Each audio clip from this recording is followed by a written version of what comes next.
जरांगे पाटील निवडणूक लढवणार नसतील तर ते शरद पवारांच्या इशाऱ्यावरती आंदोलन चालवत होते, हे व्हेरी क्लिअर झालं.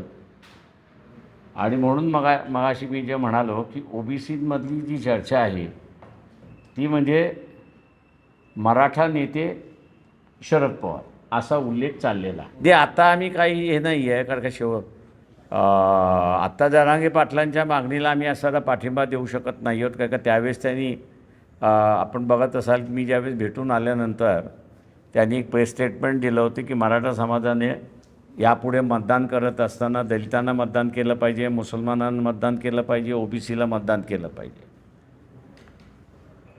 त्यांनी भूमिका लवचिक घेण्याचं त्यावेळेस ठरवलं होतं. आता त्यांचा लवचिकपणा त्या ठिकाणी संपलेला आहे आणि ते कुठलंही ॲकोमोडेट करायला तयार नाही आहेत. त्याच्यामध्ये त्यांच्या भूमिकेमुळे गरीब मराठ्याला न्याय मिळेल तर आमच्या दृष्टीने तो मिळणार नाही अशी परिस्थिती आहे. आणि म्हणून ओबीसींच्या आरक्षणाचं रक्षण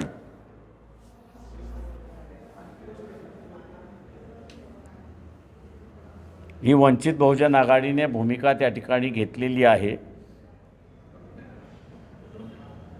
आणि म्हणून व्हेरी क्लिअर भूमिका आम्ही घेतली आहे की गरीब मराठा आम्ही ज्याला म्हणतो, रयतेतला मराठा आम्ही ज्याला म्हणतो आहे, त्याला ओबीसीतून आरक्षण देता येत नाही.